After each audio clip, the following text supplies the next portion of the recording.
What's up, y'all? You're watching Hype Market. I'm Justin, also known as Free J Boozy, vintage and streetwear connoisseur. And I'm Eutel, sneaker aficionado, East and West Flight Club. So you know I know what I'm talking about. And today we're talking about why the Jordan 4 is the Vegeta of the Jordan brand. What you talking about, bro?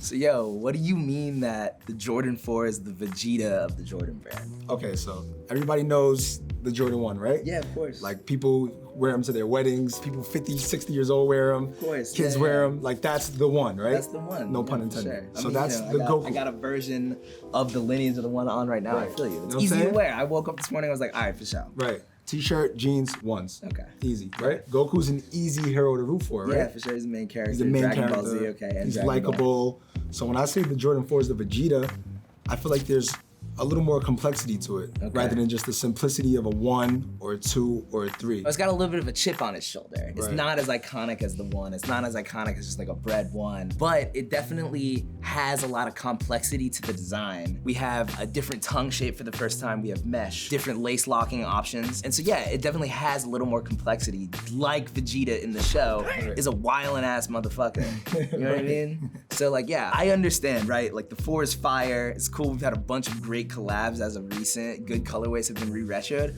but it's never really been like my favorite. I've never been at like, all right, bet I'm gonna wake up and rock these 4s. It's just like, it's not my like, it doesn't come to top of mind when I think of Jordans. You know what I mean? You're bugging out, bro. These are my favorite Jordans of all time. These are it, man. These are an evolution of the 3. I was introduced to the brand, right? It did not have this fire Nike Air on the back. It had the trash Jumpman that would crack. Also, like, they made us wait so long for this, just for this. I have a love-hate relationship with this shoe. It has extreme cultural significance in and out of the NBA. Travis Scott made a Jordan 4. It's like, there's a reason these guys are going to it. Yeah, like, for sure. You know what I'm saying? It's not as saturated as the other pairs. Like, there's a reason that these people are tapping into this style, this silhouette, because there's a lot you can do with it, bro. You can really freak these if you really know how to get nasty with it. You can freak them. And then from my understanding too, it was like one of the first Jordans that not only was kind of the star for collabs, but like if we think about like the Mars Blackmon, for instance, right? Spike Lee in the commercial. Spike Lee in the commercial. It was like one of the first Jordans that like had that little Spike Lee head on the side of it, you know what I mean? And that was the fire red colorway, which was also one of the first 4 colorways released in '89, right? Right. Okay, so we've given you a little insight of why we think the Jordan 4 is the Vegeta of the Jordan brand. Now it's time for some hype history.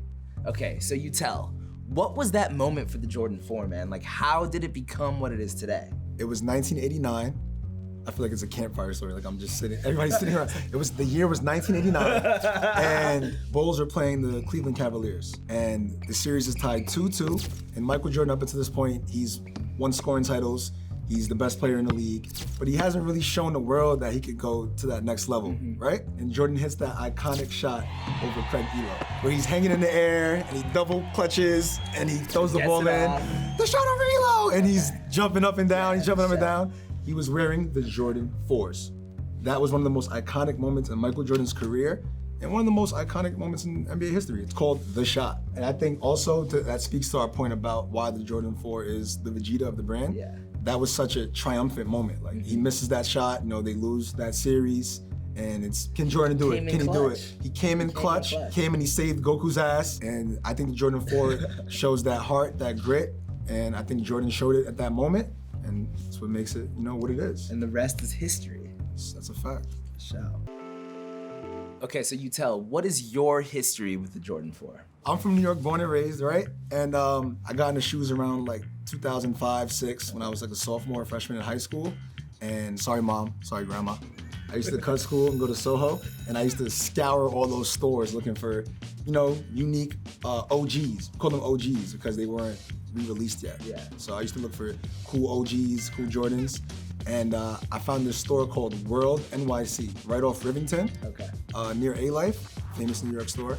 And I bought a pair of Jordan 4s that I'd never seen before. They were all white, they had yellow on the midsole, and they had, on the tongue, they had a removable patch. Yes. You remember those? Yes, I remember. Those were called the Tour 4s. Yes. And like my eyes just lit up, and I was just like, yo, I want those. And I used all my summer youth money, I bought the Tour 4s, and I wore them shits like every week to school, and I thought I was the flyest guy in the world, and that was my first Jordan 4. Also, that Jordan in particular, like it may have been an all-white shoe, but it really like broke in well. No, the like leather the was creasing and stuff amazing. like that. Like They're that's like like something. pre-creased. The Yeah, leather for was sure. It was amazing, like bro. pre-creased, right, and Yeah. stuff like that. What about you? What's your history with the Jordan 4? So for me, I kind of got into streetwear accidentally. Country kid, didn't really have access to that stuff. Ended up linking with a bunch of dudes in college that were really into streetwear, right? Okay. They ended up showing me the sneaker game and whatever, and they were like, yo, Justin, you can't be like coming to these parties and shit with us with your like busted ass, like sambas that you be wearing.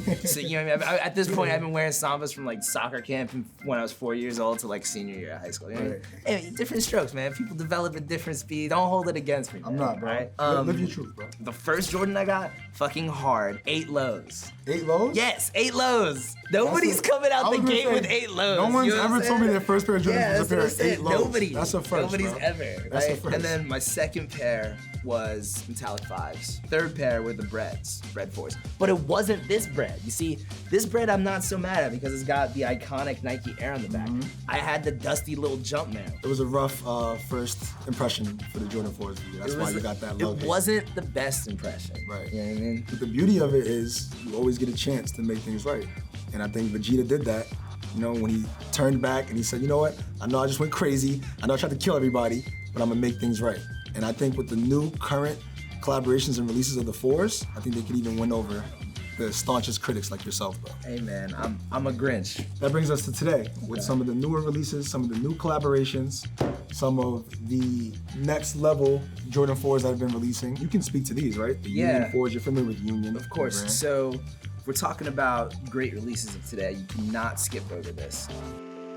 So this is the Union 4. Union Los Angeles is a high-end fashion boutique for men on La Brea in Los Angeles. La Brea is kind of like a very close-knit streetwear community. Stussie's right there. Undefeated's across the street. Kind of like a well-known sneaker destination. You know, this is the guava. The only white on the shoe is the laces, right? Got this nice cream, sort of like banana sole. I'm really into it, and of course, like you've noticed with the Jordan collabs that have come out, if you look back at what Virgil's done, their Jordan brand is definitely getting more comfortable with designers and other minds really changing the landscape of the shoe. Right. And you can kind of see this in the shape. This is not the same sort of shape as this shoe. If you look at like how the tongue sits, it's just like a lot of different angular things that are like very, very subtle about this one. I like what you said about the how Jordan brand's getting more comfortable. Another reason why the 4 is the Vegeta. Like you see how you said the 1s? That was easy. Just slap some red, blue, and silver on and send them out. People are gonna buy them. Give them some gold. Right, laces. give us some gold laces. People are gonna cop that. Yeah. They're out of here, right? Selling out quick.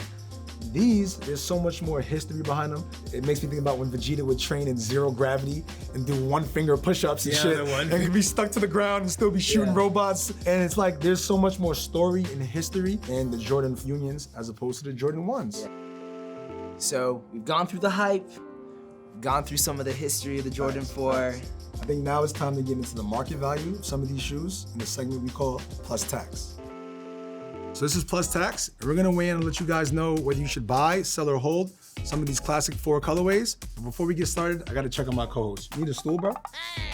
I don't need no fucking stool, man. just- Let's get into Plus Tax, dog. Come on. I'm just asking, bro. I'm just asking. Let's get started with the Carhartt 4s. Basically the unicorn of the Jordan 4. Yeah, hard to find. Hard to find. Probably one of the hardest pairs to find. So, move them.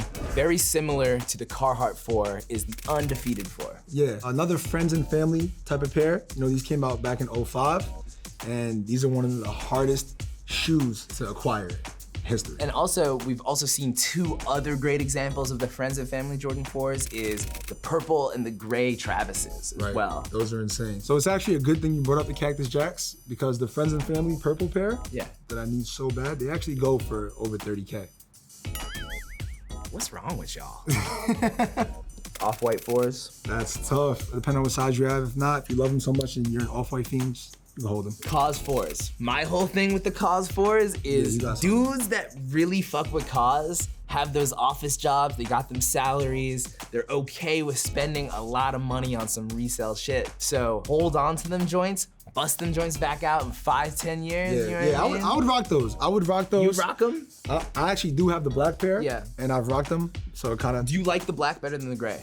Because when I think of Cause, the gray comes into my head. Nah, yeah, You know what I mean? I couldn't afford the gray. Couldn't afford the gray. I like the gray pair better, because you can see the details of the shoe more. You can see the stitching and the cause hands on the shoe. You see the sole, so. The one thing is that sole gets so dirty. Yeah, so but if it's you're glow in the dark, though. Yeah, for sure. But if you like, with that shoe in particular, like that's a shoe, if you're gonna plan on selling it, do not wear it. Like some of these shoes, like a bread for instance, yeah, you can get away with like cleaning it off, like you know what I mean? But some of those shoes, man, like the unde-essing is like really putting the nail in the coffin. Yeah, I'm glad you brought up the breads, bro, because these are probably one of the 4 original colorways. Yeah. These just retroed again in 2018 with that Nike Air in the back that you love so much. I really do. Just rock them, just rock them. They were general release, beat mine to the ground. They look crazy now. And you could always double up and get another pair. They don't go for much more than 350, 400, so just rock them. White cement. Daily rotation, if you want to, you can sell them because they just announced that they're coming back potentially for holiday. Okay, so with white cements, definitely offload those so then you can recop. Yeah, get those out of there so you can get the new ones. Especially with that, there's gonna be a lot of pairs circulating, so you might as well offload and get the re-up, bro. Your favorite, last but not least, the military. Tie them shits to a cinder block and throw them off a fucking bridge.